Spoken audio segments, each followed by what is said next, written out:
경제신문 챙겨보겠습니다. MTNW 곽영순 부장과 함께하겠습니다. 안녕하세요, 부장님. 네, 안녕하십니까. 네, 주도주 발굴의 대가십니다. 오늘은 또 어떤 주도주를 발굴해 오셨을지 여러분들 끝까지 주목해 주시기 바라겠고요. 첫 번째는 중국으로 먼저 가보겠습니다. 중국이 또 돈꾸러미를 풀 채비를 하고 있습니다. 이제 미국과 글로벌 기술 패권에 승리하기 위해서 이 회심의 일격을 준비하고 있는데요. 내용 함께 보시죠. IT 굴기를 위해서 2025년까지 10조 위안, 우리나라 돈으로요, 1,700조 원을 투입하겠다. 이게 아마 이번 양회에서 발표될 것으로 점쳐지고 있습니다. 규모가 세상에 놀라운 규모입니다. 뭐 통신이나 4차 산업 쪽으로 집중될 것으로 점쳐지고 있는데요. 이게 우리나라한테는 위기일까요? 기회일까요?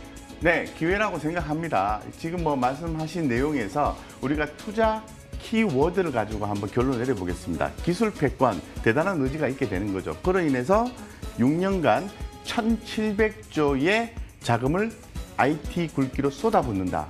대단히 큰 자금이라고 생각합니다. 그러면 어디에 어떤 종목군들이 주목을 받을까요? 다 주목을 받을 수도 있겠죠. 그래서 5G, 인공지능, 인터넷 이렇게 되는데 곽 부장이 특히나 더 주목하는 부분은 크게 이제 두 가지로 나눠볼 수 있을 것 같습니다. 그 중국 양에 관련해서 지금 그 수혜를 입는 것은 인프라거든요. 이제 인프라가 형성이 되면은 고용 효과도 창출이 될 수 있다. 따라서 어느 정도 또 고용 효과가 창출이 되면은 소비가 이루어지고 경기 회복에 대한 기대감을 추후에 기대해 볼 수 있는 것이 아닌가 이렇게 생각해 볼 수 있습니다. 그래서 인프라 하면은 딱 두 가지가 있습니다. 전통적인 하드웨어 인프라가 있죠. 한국건설 기계, 그죠? 두산 인프라 코어도 두산 인프라 굴착기 많이 팔리고 있던데요. 네, 실제로 그 두 개를 주목하시면 되고요. 예. 정확하게 종목을 찝으셨습니다. 두산 인프라 코어는 그런 이슈도 있는 거죠. 매각 이슈도 나올 수도 있는 거죠. 그런 측면에서 이 전통적인 그 하드웨어 인프라 측면에서 그 두 종목을 주목하시면 되고요. 그 다음에 이제 새로운 신형 인프라가 있죠. 5G. 오늘 5G 전날 올랐죠. 오늘 자연스럽게 차익 실현 욕구가 발생을 해서 약간의 눌림이 있는 것은 자연스러운 거다. 염려할 필요 없다. KMW, RFHIC, 이노와이리스, HFL, RF텍. 입이 아픕니다. 네, 그런 종목들 주목하시면 되고요. 그 다음에 전기차 중요하죠, 그죠? 최근에 테슬라가 캘리포니아에 공장을 가동을 재개한다. 이런 얘기가 나오면서 좀 더 주목받고 있는데요. LG화학, 요즘에는 LG화학보다는 삼성 SDI가 더 주목받고 있죠, 그죠? 그 삼성 SDI, 더불어서 LG화학, 에코프로, BM, 에코프로 BM 많이 올라왔죠, 그죠? 제가 볼 때는 약간의 가격 조정 또 좀 생각해 볼 수 있는데 제가 볼 때는 지속적으로 모아가셔도 좋은 성과가 있을 가능성이 대단히 높다라고 좀 말씀을 좀 드리겠습니다. 예, 세 가지로 크게 주목을 하고 계시네요. 토목건설 쪽, 5G, 그리고 전기차 이렇게 요약을 해보도록 하겠습니다. 네. 근데 5G 종목 너무 많이 주신 거 아니에요? 하나만 꼽아주세요. 두 개 말하면 안 될까요? 두 개 주시죠. HFR. 예, 그리고, RFHIC 같은데. 그다음에 KMW 말씀드리겠습니다. 예, KMW, HFR 두 종목 여러분 네네. 기억해 주시기 바라겠고요. 다음 기사 함께 보실까요? 국내에서 실제로 내고 있는 몇 안 되는 바이오 기업이죠. 삼성 바이오로직스 대단합니다. 오늘만 두 개의 계약 공시가 떴는데요. 글락소 스미스 클라인 그리고 미국에 소재 있는 한 제약사와 총 4,700억 원 규모의 위탁 생산 계약을 따냈다라는 소식입니다. 이 지난해 매출의 67%에 해당되는데요. 주가도 무섭습니다. 진격의 주가의 흐름이 나타나고 있고 역사상 신고가 달리고 있습니다. 부장님께서는 작년부터 삼성 바이오로직스 밀리면 계속 담아야 된다 외치셨는데 어디까지 간다고 보세요? 왜 그런 얘기를 했을까요? 제가 믿는 구석이 뭐가 있었을까요? 이 위탁 생산이에요? 아니면은 그런 부분도 있긴 하지만은 그 부분보다는 재무적 안정성입니다. 그러니까 삼성그룹이라는 큰 그룹의 미래 성장의 먹거리로서 바이오를 선택한 거죠. 그래서 여러 가지 문제점과 여러 가지 약간의 시끄러운 음도 좀 있긴 했었습니다만은 제가 믿는 구석은 딱 하나였습니다. 재무적 안정성. 그룹의 어떤 재무적인 어떤 뒷받침을 통해서 성장할 수 있다.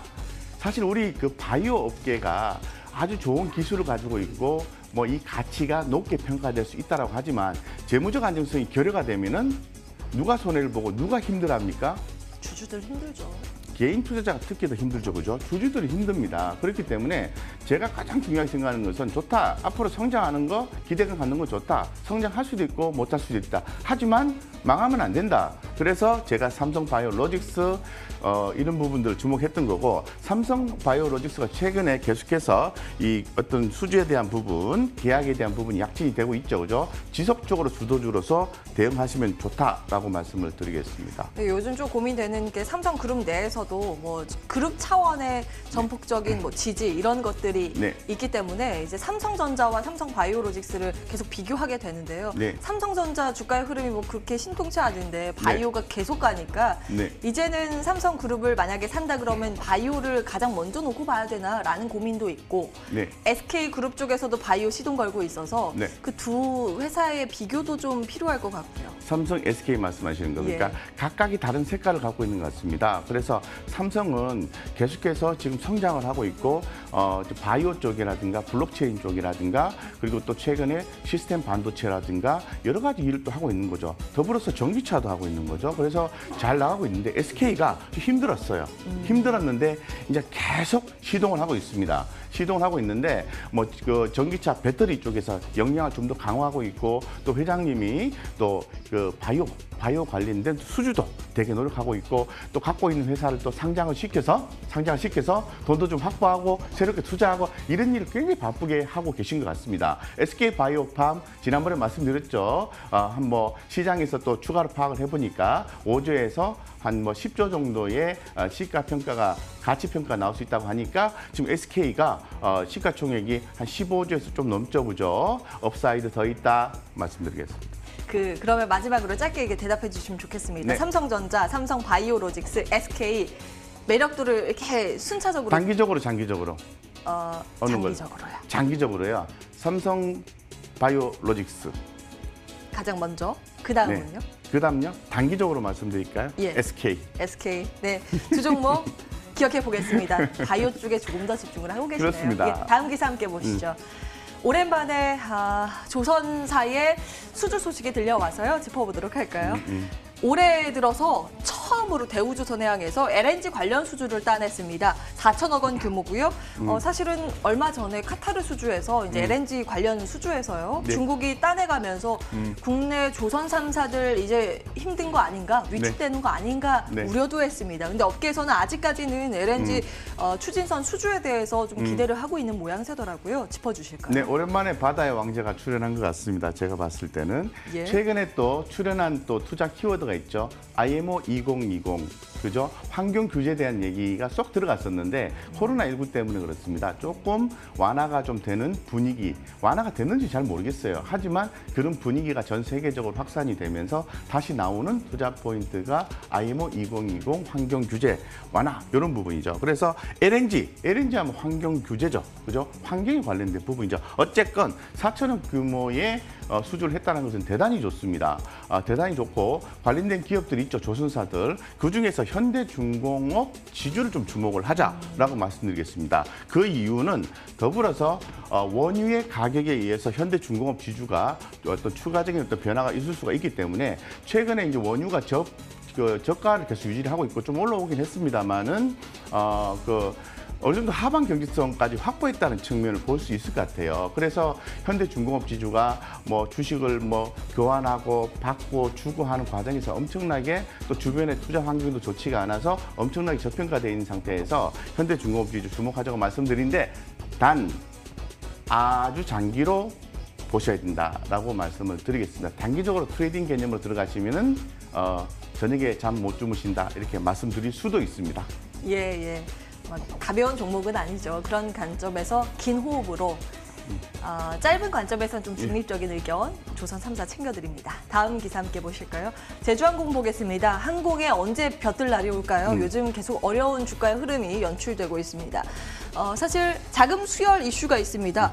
규모도 적지 않고요. 1,700억 원의 유상증자를 결정했는데요. 이제 이 자금으로 올해까지는 버틸 수가 있습니다. 그럼에도 불구하고 증권사에서 평가 보면은 긍정적이지는 않더라고요. 네네. 이건 어떻게 해야 될까요? 가장 중요한 것은 우리 개인 투자자가 이미 항공주에 대단히 많이도 투자를 하고 있는 상태에서 어떻게 대응할 것이냐가 가장 사실 듣고 싶은 말이지 않겠나 이런 그럼요. 생각을 가지고 있습니다. 예. 그래서 사실 좀 긍정적으로 한 풀이를 해보겠습니다. 유상증자라는 것은 시장에서 큰 자금을 조달한다는 겁니다. 회사에 자금이 들어가게 되면은 그 회사가 이 항공사업은 기관 산업이죠, 그죠? 그렇기 때문에 회사에 자금이 들어가게 되면 돈이 많잖아요. 돈이 많으면은 어쨌건 재무적 안정성 확보가 되는 거고, 그 다음에 필요한 건 뭐냐면은 코로나19에 대한 어떤 실질적인 환경에 다시 또 예전처럼 돌아가는 상태가 되어서 이 비행기를 많이 이용하시는 여행객이나 비즈니스맨들이 많이 발생했을 때 다시 살아날 수 있다. 자, 여기에서 우리가 포인트를 잡으면은 우리가 일단 회사가 현금을 확보해서 어려운 상황으로 직면하지 않는다는 전제 조건 하에서 유상증자 내가 돈 엄청나게 피해봤어. 유상증자 물량 받으시고 시간이 많이 걸리겠지만은 원래 주식은 아주 힘들 때 사셔가지고요 쭉 보유하시면은 2배, 3배, 4배 경우에 따라서는 어떤 사람들은 10배까지도 난다고 이야기를 합니다. 저도 그 부분에 대해서는 상당히 공감을 하고 있습니다. 조금 시간적인 여유를 가지시고 대응하시면은 어려운 상황에 직면하시는 분들 괜찮을 거다라고 말씀드리겠습니다. 네, 신규 투자 관점이 아니라 이제 보유자의 관점에서 말씀을 그렇습니다. 주시네요. 네. 위안의 한마디 들어봤습니다. 항공주 점검을 해봤고요. 이 시각 수급 특징주는 어떤 것들이 올라오고 있을까요? 외국인들이 사고 있는 종목 먼저 보겠습니다. 유가증권 시장 쪽에서 LG화학 이번 주 들어서 계속 담는 것 같아요. 대덕전자, KTNG 순으로 담고 있고요. 코스닥 시장 쪽에서는 곽영훈 부장의 전기차 사랑, 에코프로 BM 담고 있습니다. 매드팩토, 알테오젠 등의 바이오주도 눈여겨보고 있는 상황인데요. 어떻게 볼까요?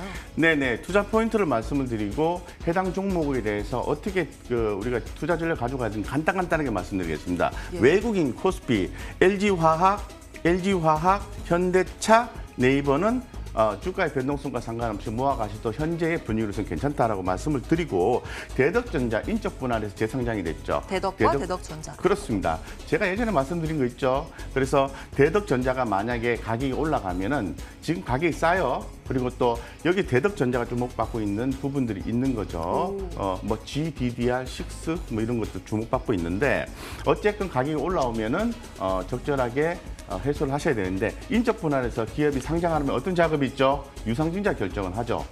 일반적 유상증자 결정은 아닙니다. 그래서 최대 주주나 기업의 지주사가 사업자에서 지분을 확보를 해야 되기 때문에 그 과정에서 주가가 하락하는 경우가 발생합니다. 하지만 성장성이 있다면 하락할 때 열심히 모시면 바로 대박 종목 중에 하나일 수 있는 이벤트 드리븐 전략의 한 종목이라고 말씀드리고, 코스닥 같은 경우에 에코프로 BM 더 이상 말하지 않겠습니다. 네오 위주 규제 완화 게임에 대한 부분이죠. 업사이드 나왔습니다.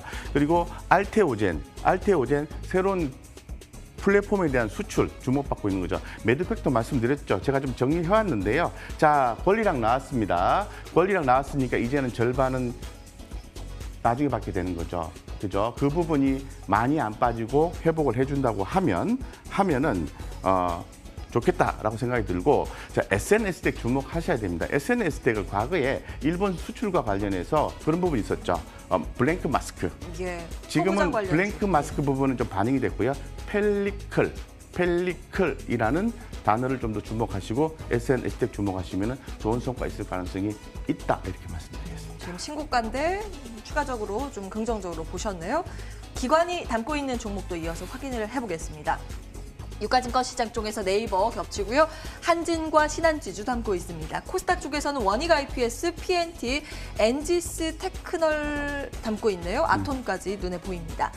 시간이 조금 촉박해서요. 네네. 한두 종목만 좀 간략하게 짚어주시겠습니까? 최근에 제가 다른 코너긴 하지만 ISC 말씀을 드려서 한 40% 가까이 수익이 나 있는데, 반도체 장비 주목하셔야 됩니다. 원익 IPS 주목하셔야 됩니다. 쭉 내려와서 쭉 가서 아톤 트레이딩 가능한데 거래량이 작아서 조금 그렇다. 엔지스 테크널은 제가 추후에 공부를 해서 다시 한 번 더 말씀드리겠습니다. 예, 오늘의 경제신문은 여기까지 MTNW 곽영훈 부장과 함께했습니다. 말씀 고맙습니다.